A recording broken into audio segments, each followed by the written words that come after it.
Well, good afternoon and welcome to the New York Society Library. I'm Mark Bartlett, the head librarian, and I'm so pleased that so many of you did brave the cold weather. Yesterday, Old Man Winter surprised all of us, I think, including the library staff when we were here yesterday running the library. We got a little worried when the snow started coming down late in the morning and continued through most of the day. But fortunately, we can all be here this afternoon to celebrate Irving Berlin and Alexander's Ragtime Band. I am Mark, the head librarian. I know most of you, and we have a couple of guests here as well. Welcome to the Rubens, I believe, who are visiting. And we also this afternoon were very pleased that Mary Ellen Barrett is able to be here, Irving Berlin's daughter. She's a member of our library, and her daughter Catherine as well, who is a member of the library. First, let me acknowledge the very generous support of the estate of Marion O. Naumburg. The Naumburg estate has allowed us to do a lot of special theatrical, musical, performance-related events here at the library, and we'll be able to do so for quite a few years. For any of you that might have a cell phone or a pager, if you can take it out at this point and just check that it's turned off, silenced, whatever you need to do to make sure it doesn't make noise over the next hour and a half, that would be wonderful. Let me introduce our performers. This afternoon is Come On and Hear, the 100th anniversary of Alexander's Ragtime Band. We are really so happy to be celebrating this 100th anniversary of such a great song. And it gives me great pleasure to welcome back a very good friend of the library's, Michael Lasser, who is the author of America's Song, the stories behind the songs of Broadway, Hollywood, and Tin Pan Alley. We do have copies of his book this afternoon, and they'll be available for sale outside, and Michael tells me he's more than happy to sign one for you. And joining Michael this afternoon is the library's very own Sarah Holliday, who will be singing for us, and on piano, Brenna Sage. Welcome.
music, it fills the air.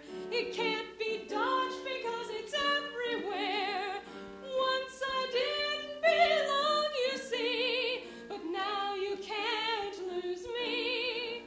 I got a ragtime dog and a ragtime cat, a ragtime piano in my ragtime flat, where ragtime floats from hat to shoes. I read a paper called the Ragtime News. Got ragtime habits and I talk that way. I sleep in ragtime and I rag all day. Got ragtime troubles with my ragtime wife. I'm certainly living a ragtime life.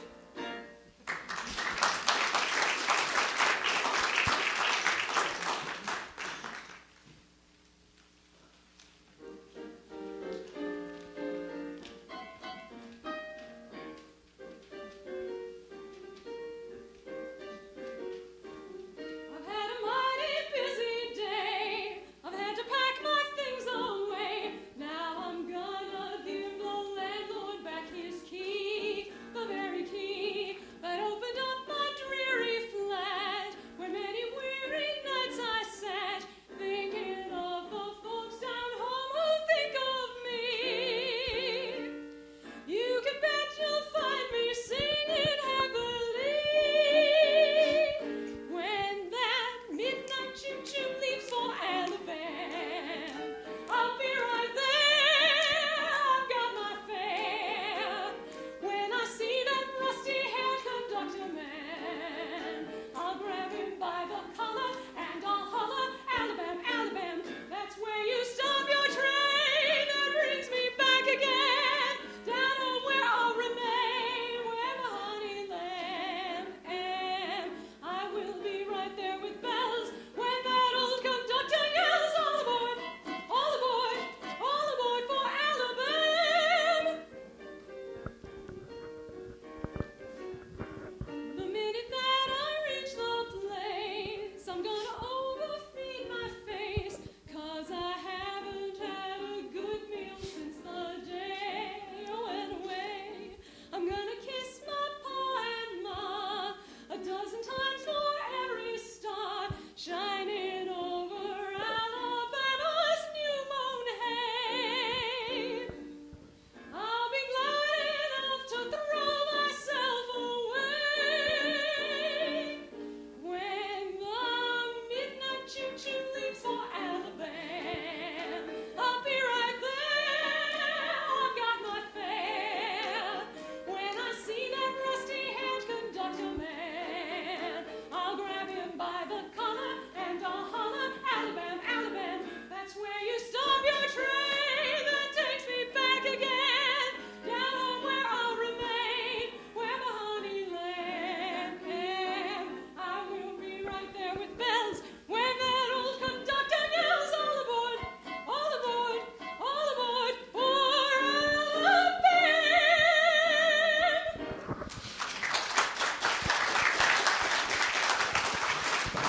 Good afternoon. It's nice to see you all. It's very nice to be back.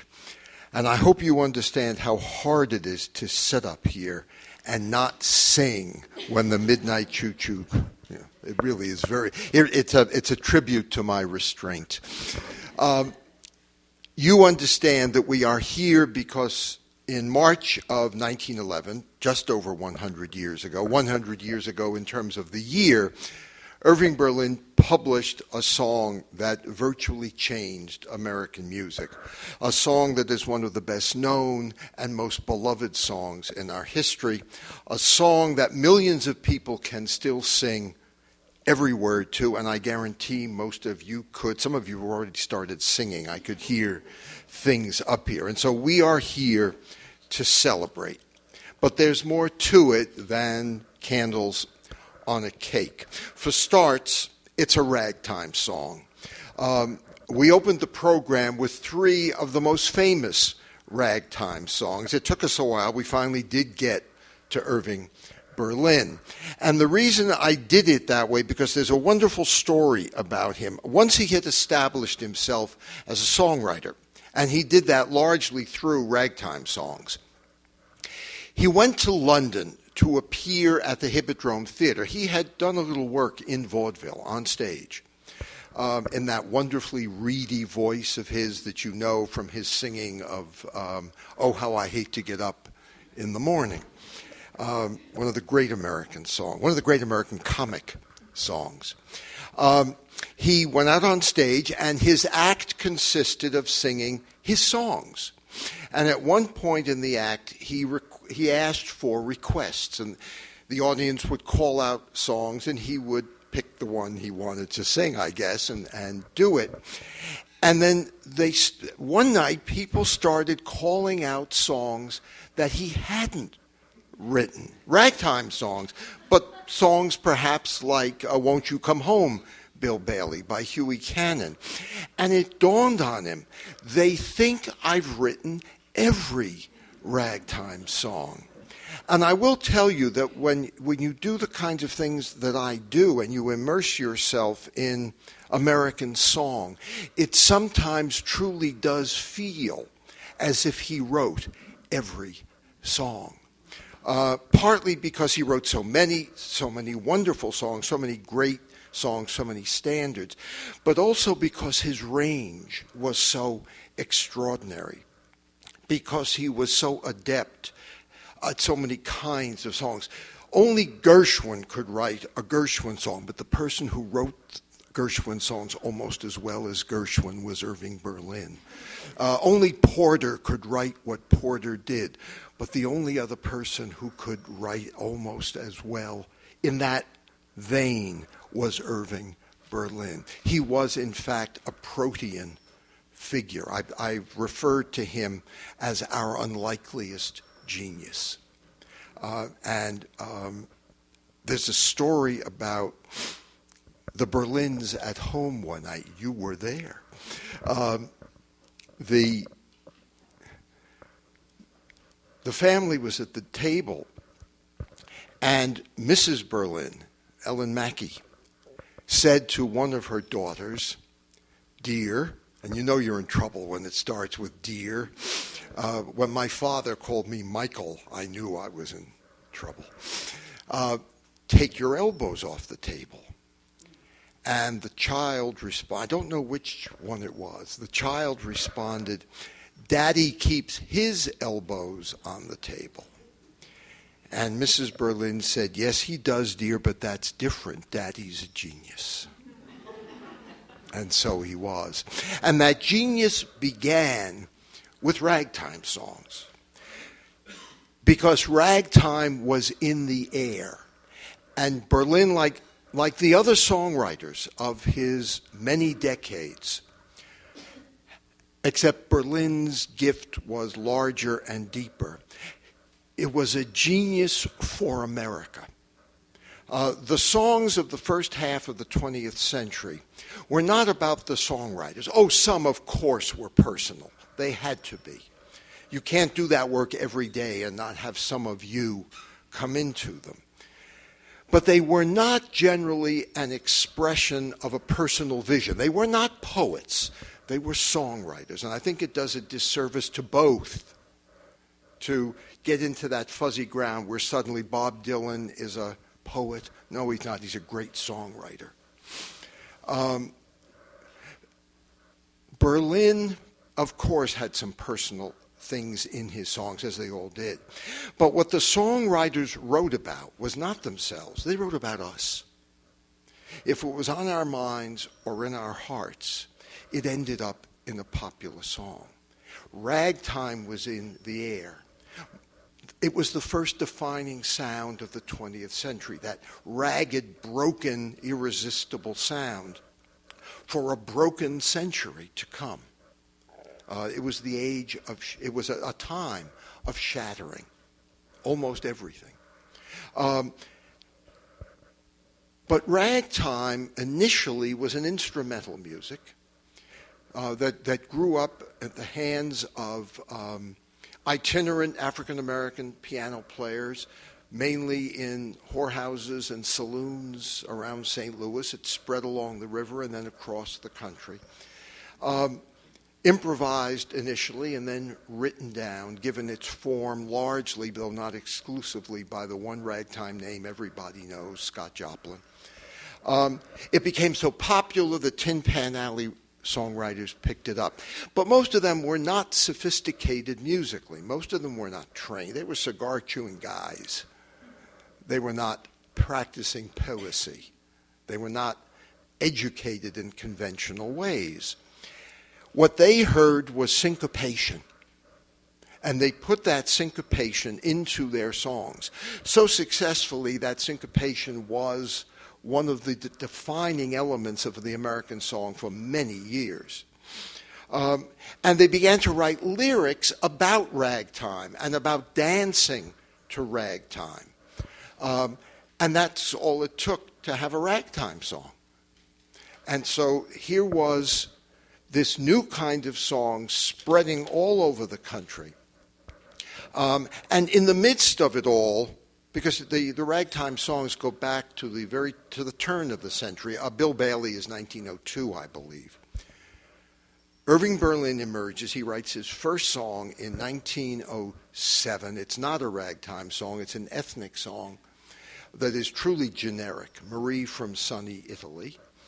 And he was told to write it by his employer because he had made a practice as a singing waiter at the Pelham Bay Cafe down in Chinatown of inventing naughty lyrics to the songs of the day, and the crowd liked it. And so when it was time so when Mike Salter wanted a lyricist to go with the music, he turned to Izzy Berlin. He hadn't changed his name yet. And that was another accident, but I don't want to do a biography.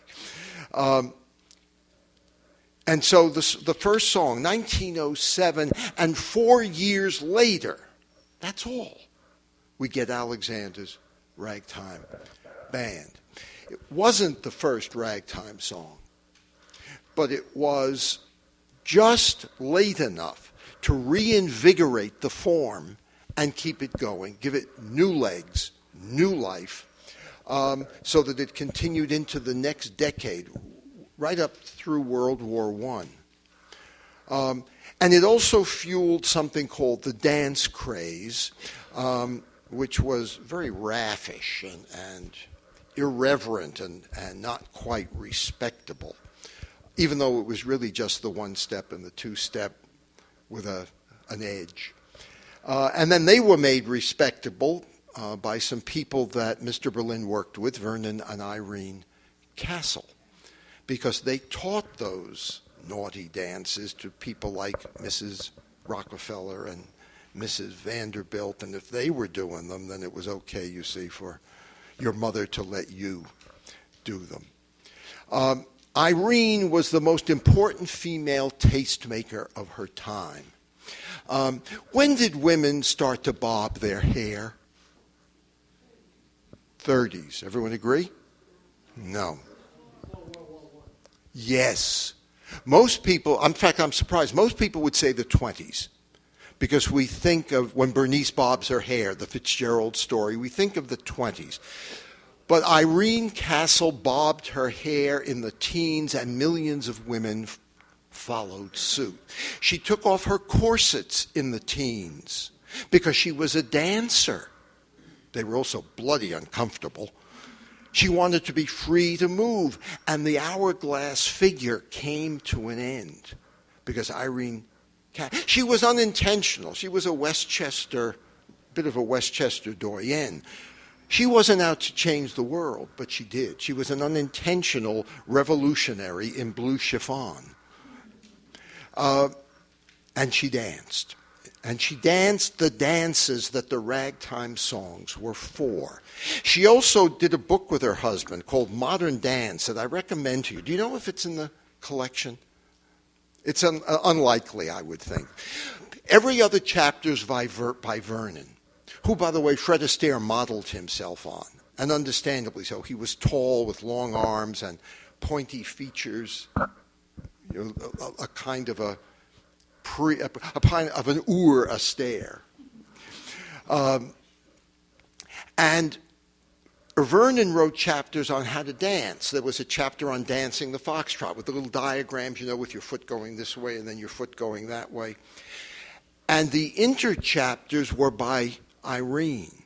How to dress, how to walk, how to hold yourself when you danced, and why dancing was desirable. She taught millions of women that dancing was good exercise, that it was healthy, that it was enjoyable, it gave good pleasure, and here's the kicker, it was moral.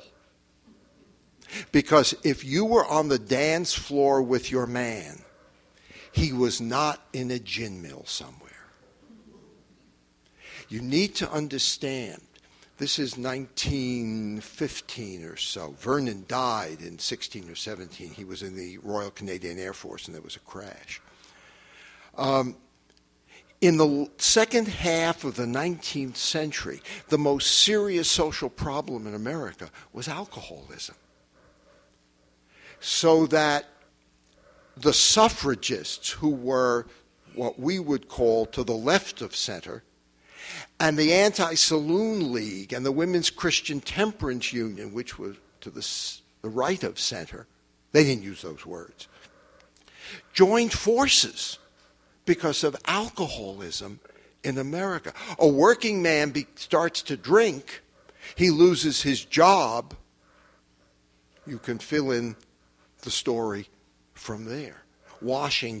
Taking in washing didn't cut it. Families came apart, people died of starvation.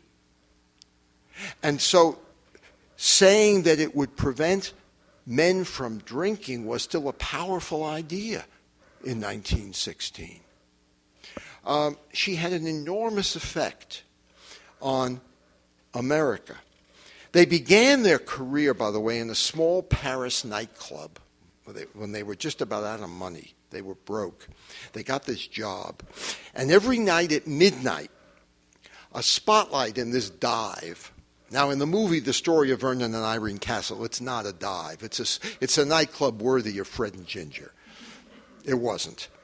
It wasn't even worthy of you and me. I mean, it was a joint. A spotlight. They would sit at ringside, and just on the dot of midnight, a spotlight would pick out Vernon and Irene, and they would stand and they would do their one step. They would glide onto the floor to dance to a song that had already swept America, a ragtime song. And I thought you would like to hear that song that they danced to.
like a chicken, and the clarinet is a colored pet.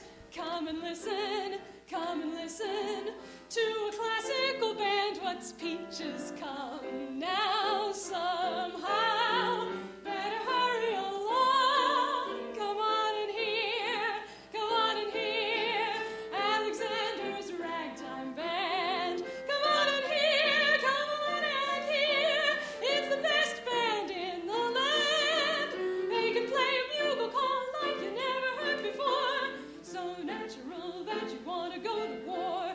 That's just the bestest band, whatever, honey lamb. Come on along, let me take you by the hand. Up to the man, who's the leader of the band. And if you care to hear the Swanee River played in ragtime, come on and hear Alexander's Ragtime Band.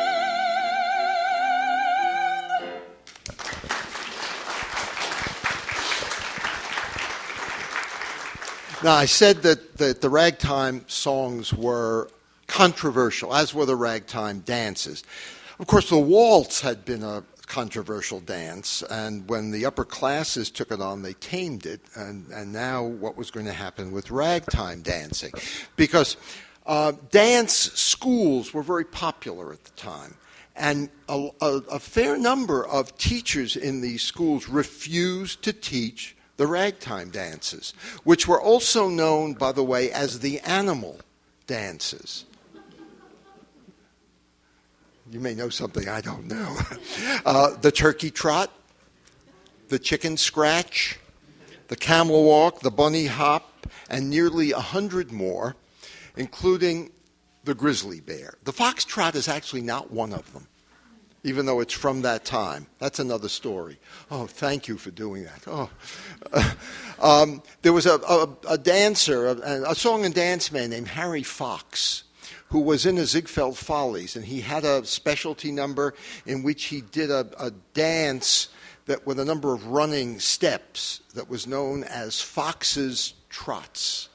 And that's where the foxtrot got it. So it looks like an animal dance, but it's not. Anyway, there's a wonderful story about the grizzly bear, and then Sarah's going to sing that one and another one of Irving Berlin's ragtime songs. That's, in effect, selling ragtime songs. Remember, they are raffish dances. They're not quite respectable. And up in Boston, the home of respectability, I hear, a group of young people was arrested one night for dancing too energetically, shall we say, to ragtime, to the grizzly bear. And so they were hauled into court, and they hired a lawyer, and there was a jury. And in the course of the defense, the lawyer for the young people asked if he might sing the song for the judge to demonstrate that it was harmless.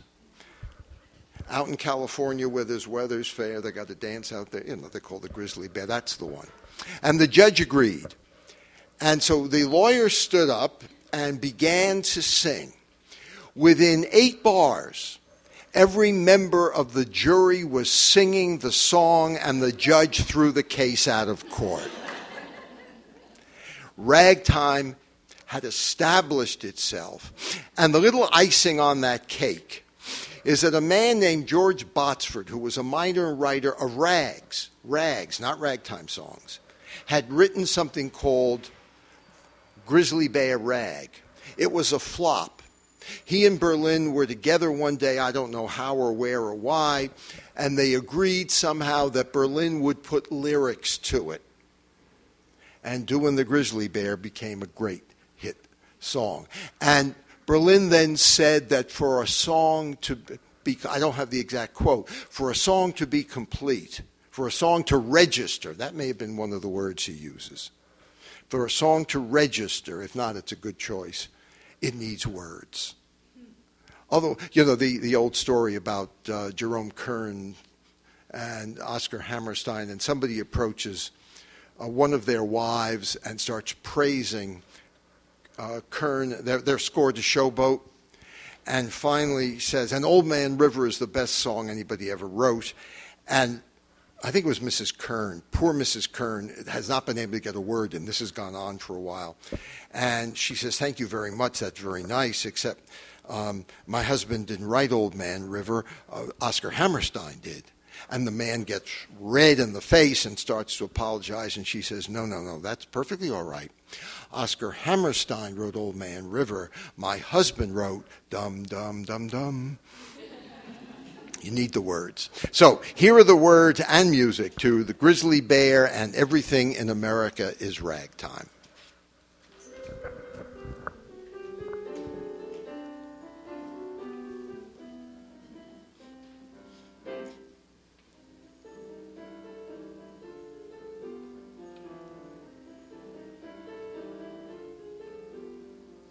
Out in San Francisco, where the weather's fair, they have a dance out there they call the Grizzly Bear. All your other loving dances don't compare. Not so coony, but a little more than spoony. Talk about your bears that Teddy Roosevelt shot. They couldn't class with what old San Francisco's got. Listen, my honey-do, and I will show to you the dance of the grizzly bear. Hug up close to your baby, throw your shoulders toward the ceiling. Lordy, Lordy, what a feeling. Hug up close to your lady. Close your eyes and do some napping. Something nice is gonna happen. Hug up close to your baby. Sway me everywhere. Show your darling beau just how you go to Buffalo, doing the grizzly bear.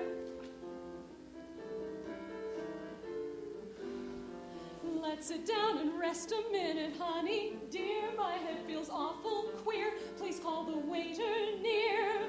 Water, water, quick, the lady's gone, I fear. Thank you, honey. In my purse you'll find some money. Where's the man who showed me how to do that dance that put me in a trance? I'll take another chance. Now that I've got my breath, I'm his and until death. Come on with your grizzly bear. Hug up close to your baby. Hypnotize me like a wizard. Shake yourself just like a blizzard. Snug up close to your lady.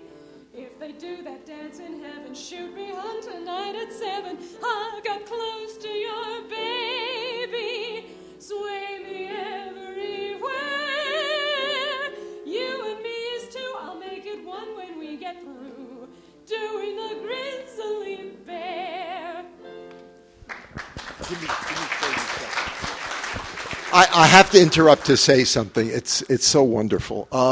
The song is a combination of sexiness, of true love. He's anticipating marriage, and humor. It's a funny song. And one of the things the American songwriters of these years did, and Berlin was right there with people like Ira Gershwin, who also did it wonderfully well. They did something you're not supposed to be able to do.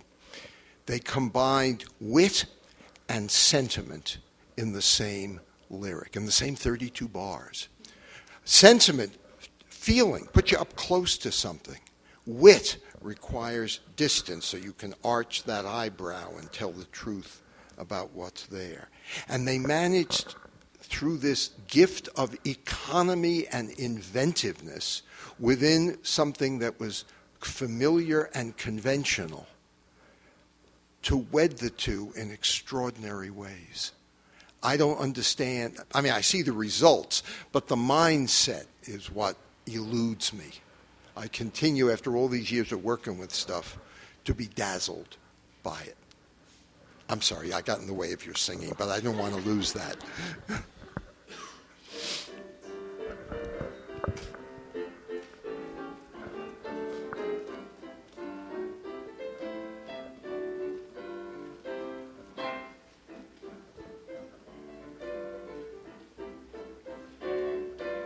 People hear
Those songs are hard to sing. Are you aware of how many syllables are crammed in to those things? It was the way songs were written. And Berlin and all the other songwriters would have to learn as time passed and styles changed. They didn't have to learn, but they did learn how to do it without jam-packing everything. And what we end up with as a result, songs like Always, songs like Remember, and What'll I Do? And my favorite of that group of slow ballads from the 20s, How About Me? If you don't know How About Me, go find it. It's an exquisite song. We all know Remember. We all know What'll I Do? It's their part. There are 5 of them. Remember, What'll I Do? How About Me? Always, and I don't know which one I left out. All Alone. Thank you. Right. And the one that I'm especially fond of is and maybe it's because it's the least well known, because I love all of them. Anyway, I'm now going to make you cringe, I'm afraid. This is the tough part of the program. I have to talk about something that's difficult to talk about. And that is that Irving Berlin's Alexander's Ragtime Band is many kinds of songs, and I'll touch on that. One of the kinds of songs it is a coon song. Coon, C-O-O-N, coon song. The coon song derives from, but is not identical to, the songs of the minstrel shows of the 19th century. Ethnic songs were very popular in America between around 1890 and 1920. The minstrel show is dying. Minstrel songs are going with them, and the coon song replaces them in effect. And songwriters write them because they're very popular. They are ostensibly, they're songs written by white songwriters mainly, to be sung by white performers, often in blackface, in a broad African-American dialect, Southern dialect. They are degrading, they are offensive, and the language is such that we choose not to use it publicly. And most of us prefer not to think it privately. They're difficult to talk about, and yet they're part of our history, and we cannot turn aside from them. What's fascinating about them, even though they're caricatures, and even though the caricatures offend us, is that at the same time that they are these things, nothing is simple, especially when you get to race in America. Nothing is simple. And what you get in coon songs are the songs that make you want to hide under the bed. But you also get a range of things. You get songs which do their job. That is, they involve the elements that the coon song requires. But there's not the kind of amused nastiness that there is in some. They're much less venal. More importantly, in some of them that use the accent, because that's required. You can't write a coon song that doesn't use the accent in the composition. There are portraits of black characters in the songs that are not caricatures. There's a song from around 1916, not by Irving Berlin, and I'm choosing the title because it's as offensive as any I know, so hang on. It's called Mammy's Little Pumpkin-Colored Coon. See what I mean? And I chose it because your first response has to be, my God, how could people write that? How could people, where do I go to hide? It was a time when there were many songs written about mothers. There were a lot of mother songs And what the mother songs do is humanize mothers in the sentimental way. M is for the many, O is, you know the kind of song I'm talking about. Well, in this ostensible caricature, the African American mother is also treated in a sympathetic way, because here she is in the rural South, alone and poor, and yet her love for her baby is profound. And so where we expect to find a caricature, a stereotype, and nothing more, a self-celebrating, a circular caricature, it breaks. And what we've got is a view of a mother who loves her baby, who happens to be an African American woman rather than somebody else. And so part of what's unsettling about these songs is not that they're offensive. I mean, they are, and it is unsettling. But what's the surprise is that in some of them, there's something else. And I would argue that humanity that so surprises us in these songs is part of Alexander's Ragtime Band. In its view of Alexander, who is an African-American songwriter, that's part of what makes it a coon song. In 1911, for a black man to have a name like Alexander would have been considered highfalutin. There were lots of Alexander songs from the time, and they're all that kind of song. They're all coon songs. There's also some of the dialect. That's just the bestest band, what am my honey lamb. But the view of the people, the man who's talking to his girl, come on, he's trying to get her to go to this dance and go up and meet Alexander. That's what's going on in there. Hey, let's go out and have this great time dancing, and I'll introduce you to Alexander, who's the best musician in town. What's going on between them and the view of the woman that I'm going to talk about later, and the view of Alexander, who's up there and leading it and at the top of his game, gives us a picture that's not nasty, that accepts these people at face value. It doesn't make them into saints. It lets them be people. And that's what coon songs typically don't do. And so it is a coon song, but of a kind that's way over to one end, or maybe right smack in the middle where we notice it. And by the way, even black songwriters wrote coon songs.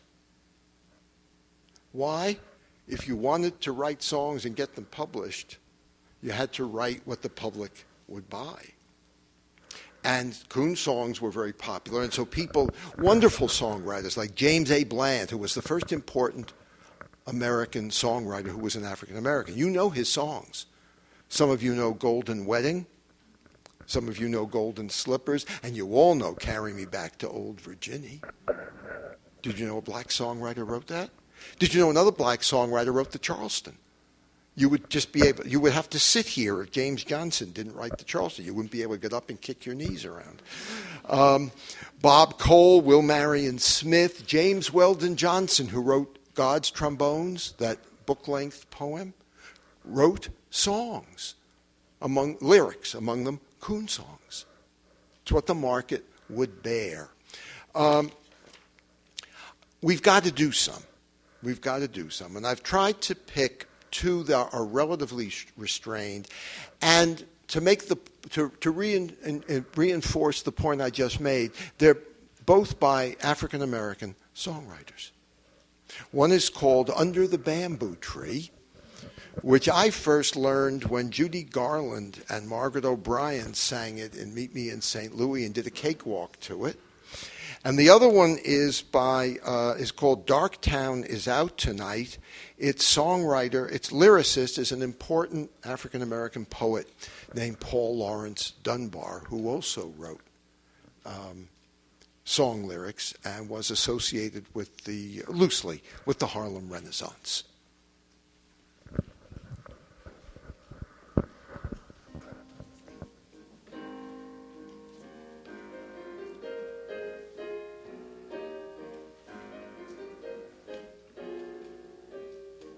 Down in the jungle lived a maid of royal blood, though dusky shade. A marked impression once she made upon a Zulu from Matabulu. And every morning he would be down underneath the bamboo tree, awaiting there his love to see, and then to her he'd sing.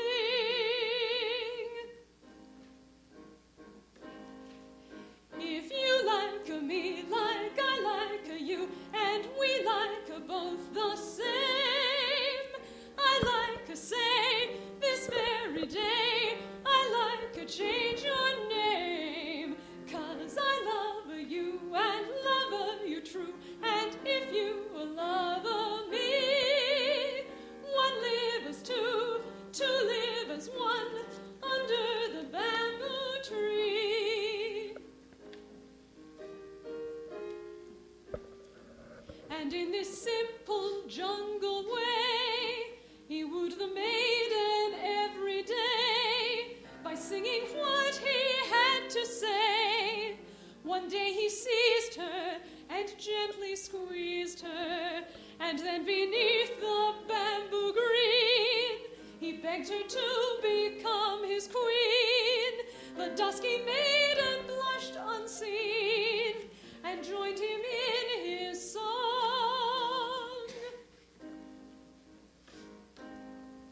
If you like me like I like you, and we like both the same, I like say this very day, I like change your name, 'cause I love you and love you true, and if you love me, one live as two, two live as one, under the bamboo tree.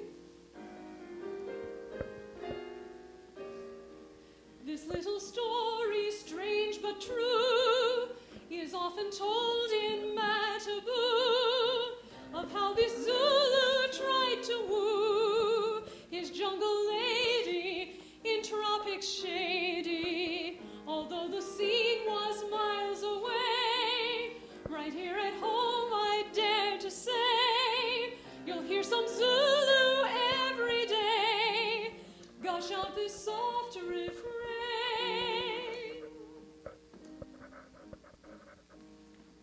If you like me like I like you, and we like both the same, I like say this very day, I like change your name, 'cause I love you and love you true, and if you love me, one live as two, two live as one, under the bamboo tree.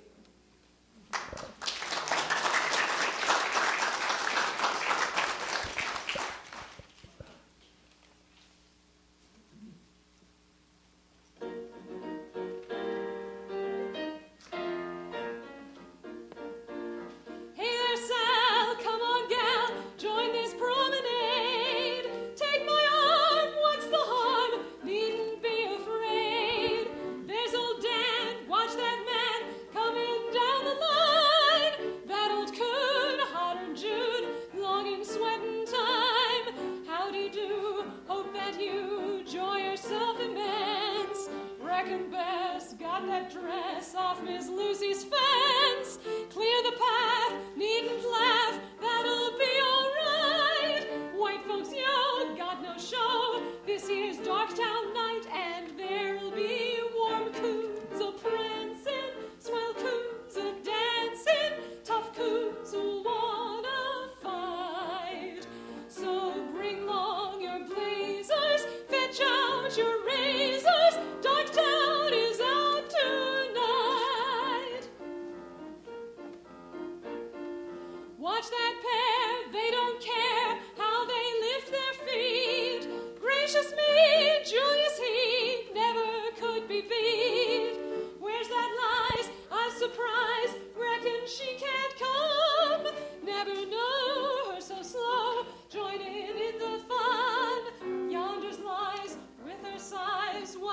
expect to do? Needn't grin, she can't win, vowed she'd walk with you. Bless the lamb, here comes Sam with Clorinda too. Now's the time, get in line, show what you can do, for there'll be warm coons a-prancing, swell coons a-dancing, tough coons who'll wanna fight. So bring along your blazers, fetch out your razors, Dogtown is out tonight. Warm coons a-prancing, swell coons a-dancing, tough coons who'll wanna fight. So bring along your blazers, fetch out your razors, Dogtown is out tonight.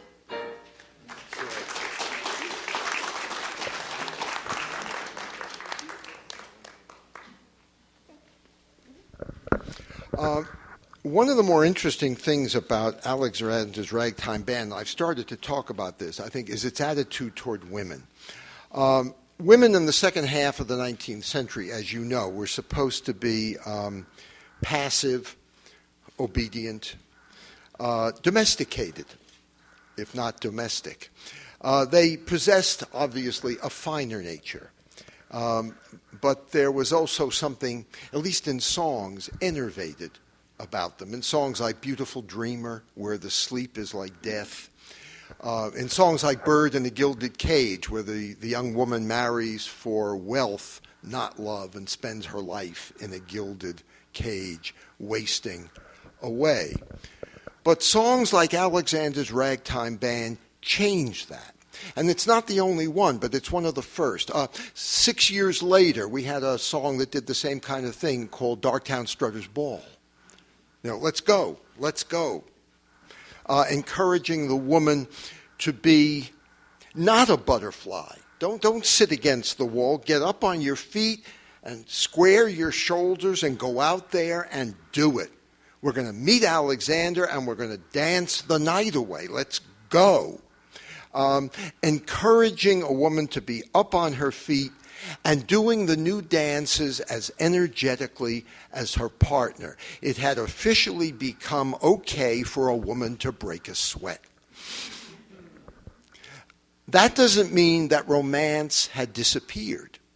It does mean that new attitudes toward love were appearing in songs in the first decades of the 20th century. This is before the 20s. This is before the 20s. New ways of seeing and thus singing about romance and independence and sex and marriage. And remember that love really means three things, especially in songs. Well, maybe in life too. Romance, sex, marriage, or some combination. I hear occasionally they do go together. And so we're going to do three songs, one of which is by Mr. Berlin, that express some of the attitudes toward love at the time.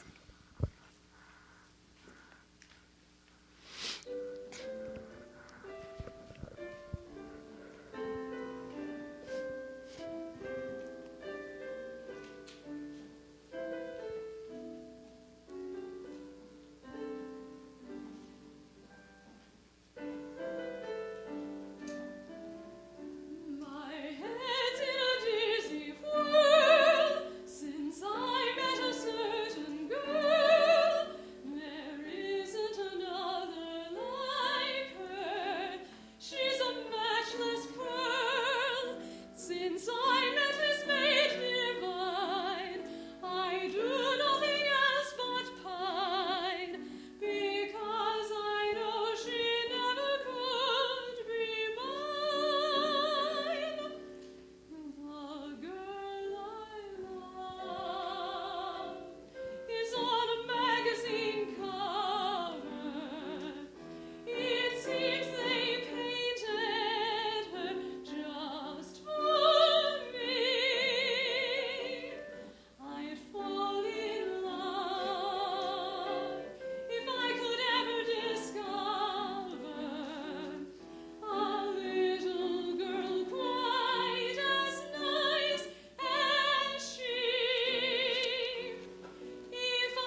don't care.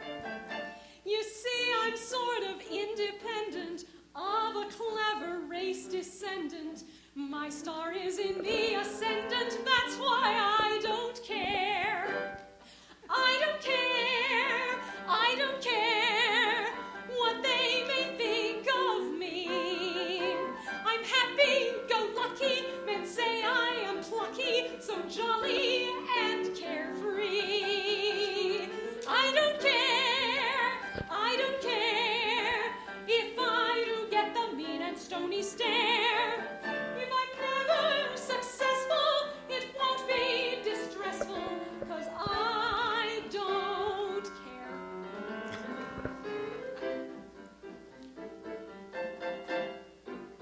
Some people say I think I'm it, but I don't care. They say they don't like me a bit, but I don't care. 'Cause my good nature effervescing is one there is no distressing. My spirit there is no oppressing, just 'cause I don't care. I don't care, I don't care if people don't like me.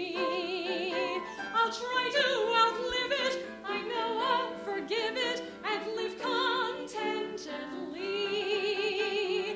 I don't care, I don't care if people do not try to treat me fair. There's naught can amaze me, dislike cannot daze me, 'cause I don't care.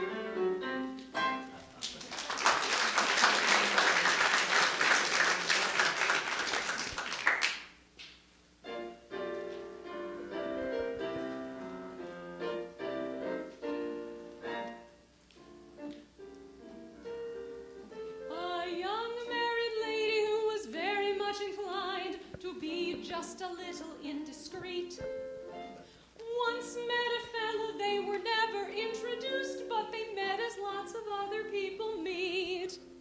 They both were having luncheon in a private dining room. The meal was great and everything was grand, when suddenly he saw a wedding ring upon her finger as he held her dainty little hand. The door was closed, no one could hear, so he leaned on the table and he said, "My dear, I can see that you are married, and you know I'm married too, and nobody knows that you know me, and nobody knows that I know you, so if you care to, we'll have luncheon every day here just the same. But sweetheart, if you talk in your sleep, don't mention my name." The young married lady didn't mean a bit of harm, but she did go to luncheon every day. She used to think it funny, and if hubby ever knew, she often used to wonder what he'd say. One night she was awakened by a most familiar voice. The voice was right beside her, it would seem. For a minute she was puzzled, then it dawned upon her mind that her hubby must be talking in his dream. She sat up straight with an awful start, for she knew every word that he said by heart.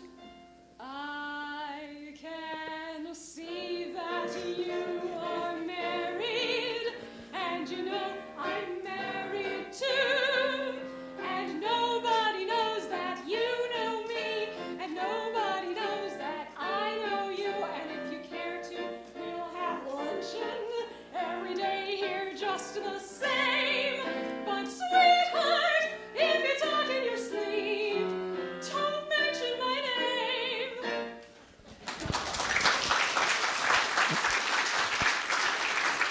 That song is from 1912. Things change fast sometimes, yes. By 1920, recordings have become established. They're replacing sheet music. The music business is changing. radio is coming. It was a new age of home entertainment for solitary listeners. The new singing style of crooning is not far down the road, in which a radio whispers intimately to you. At least so it feels. Single young women were moving to the city, huge numbers of them. There was this great movement after the Civil War that continued for 60 or 70 years. A lot of the people who came to the city were young, a lot were single, and a surprisingly large number were women.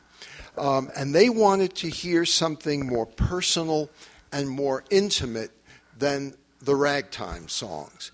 As usual, Irving Berlin's antennae were keener and quicker than anybody else's, and by 1921, he'd written his first hit in this new style called All by Myself.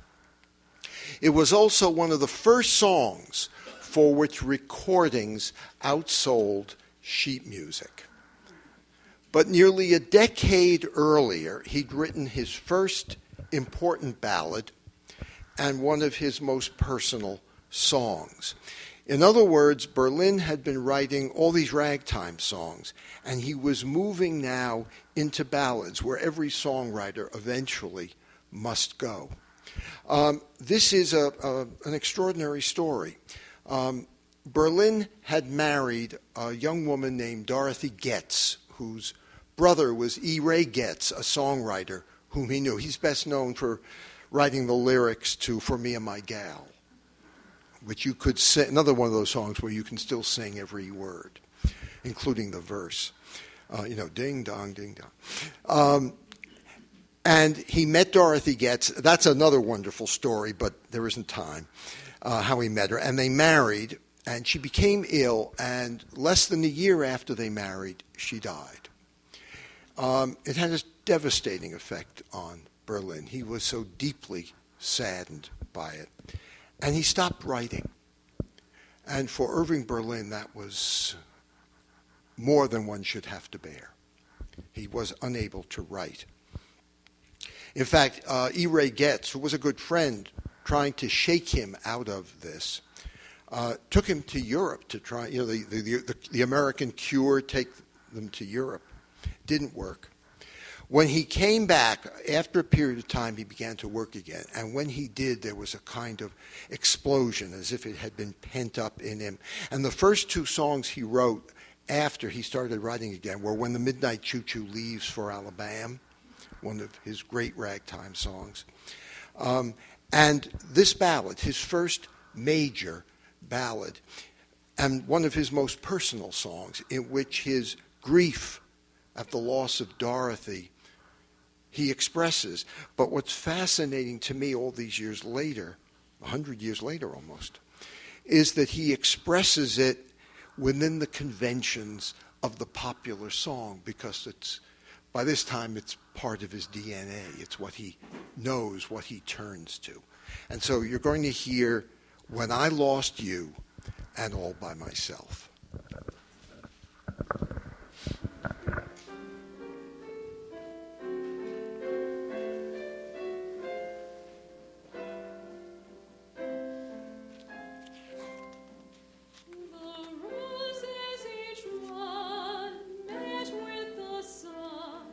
Sweetheart, when I met you, the sunshine had fled, the roses were dead.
The wonderful thing about a Morris chair is that you're sitting in it all alone. There's always room for somebody else. I know 3 recordings of When I Lost. Is there anyone here who had never heard When I Lost You before? You're all familiar. You're all familiar with it. Oh, bless you. You're my kind of people. I know 3 recordings of it that I think are very good. Ann Hampton Calloway, who's a wonderful singer. Tony Bennett does it a cappella. And my very favorite, and this will surprise you, I think, Jimmy Durante. He can sing love songs. Ever heard his As Time Goes By? And September Song? Oh, they're wonderful. The arrangements are kind of schmaltzy, but they sound like bad 1950s. But he really gets to the heart of a song. I recommend that you find it. Maybe iTunes has it. I don't know. But Jimmy Durante singing When I Lost You. Anyway, in 1914, Irving Berlin wrote his first Broadway score, complete score, not interpolations, for a show called Watch Your Step. And there's a new book coming out in May that apparently argues that Berlin plays a much more important role in the history of the American musical theater. You know, everybody says, "Oh, of course, Annie, get your gun," and everybody moves on. But that he does play a central part in the history of the musical, and the book is going to make that case. I've pre-ordered my copy from Amazon. It comes out in May. What's significant about this score, aside from some very good songs, is that it's the first time a score consisting mainly of ragtime songs was heard on Broadway. Songs from the saloon are now in a Broadway musical. Remember, the Broadway musicals historically are conservative, very conservative. So if the musical is inviting ragtime in, it had proved itself to the larger public and was acceptable on stage. And so here are 2 of Berlin's songs written for the Broadway stage, only 3 years after Alexander's Ragtime Band flipped American taste on its ear.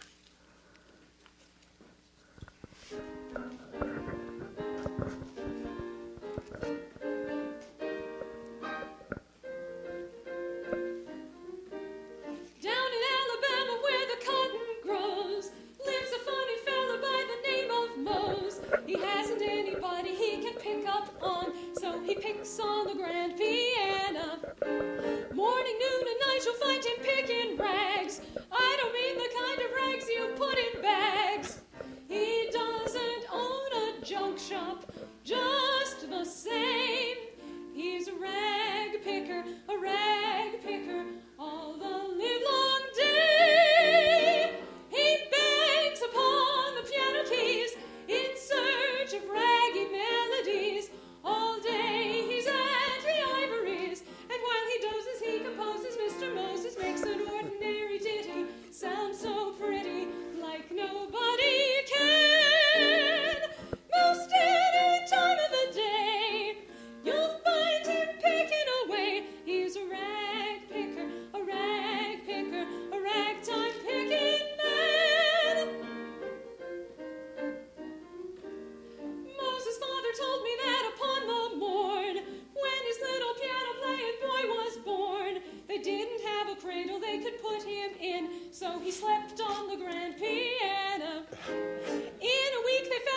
What's nice about that is that she picked up the sexiness.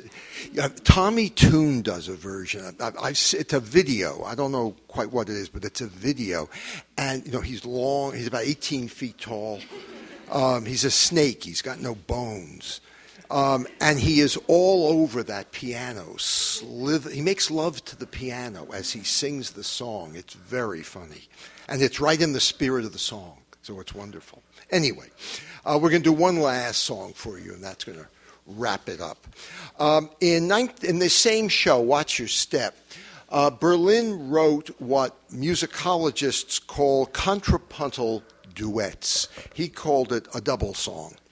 You take two melodies that fit together. You know what I'm talking. You do one, then you do the other, and then you do them both at the same time. Other songwriters did them. Frank Lesser,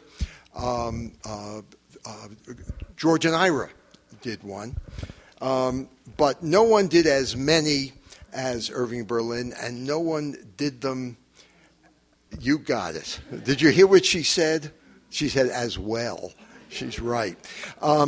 There's one in his first Broadway score, and he did 4 or 5 more, and there's one in his last important show. His last important show, last great success, was Call Me Madam. I hear singing and there's no one, his last famous double song. And what's nice about this one, the first one, is that not only was it a hit, but it was a hit again in the 50s when Bing and Gary Crosby sang it. And songs don't often get to be hits twice. Most don't get to be hits once. And the other thing I like about it is that there's a kind of implied history of American music in it. The first half, the first melody, first of all, it's about music. The song itself is about music. And the first melody is rather sweet and conjures up the 19th century sentimental ballad. And then the second melody is ragtime. And so you get a kind of history as you go from one melody to the second. It's like having Stephen Foster and Scott Joplin in the same song. It's kind of nice. My problem with it is that when I hear it, I want to be, and the two melodies go together. I want to be able to sing both at the same time, and I've been working on that for years and not getting very far with it. Your problem is that with all these extraordinary Irving Berlin songs to choose from, we've barely dipped our toes in the Berlinian waters, and we've more than run out of time. So thank you for coming, and please consider this song a kind of thank you gift for your wonderful attention today.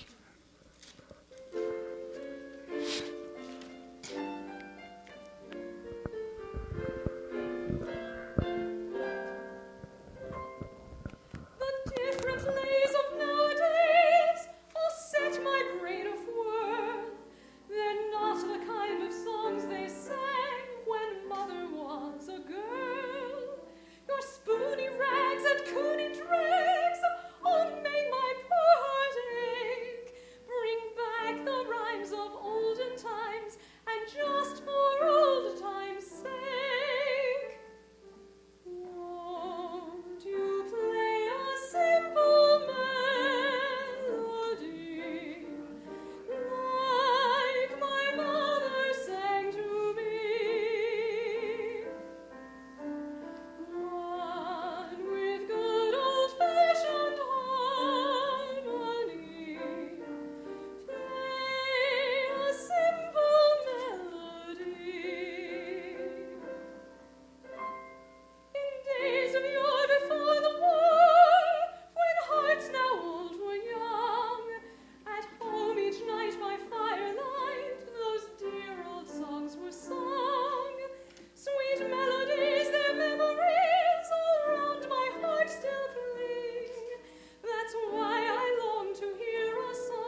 Thank you. I'm about to pull a fast one. They don't know about this. I didn't know about it until I was listening. Do you want to sing?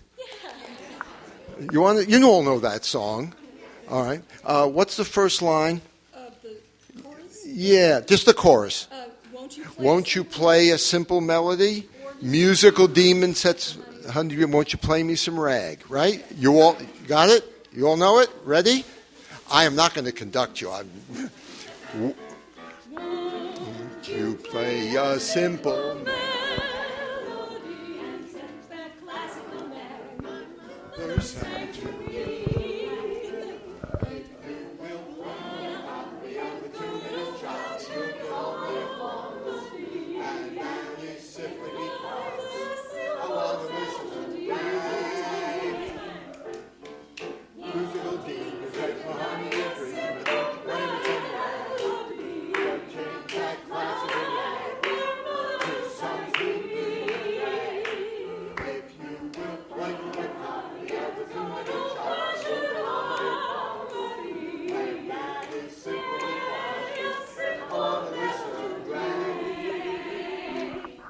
Rehearsal tomorrow morning at 10 o'clock. Thank you.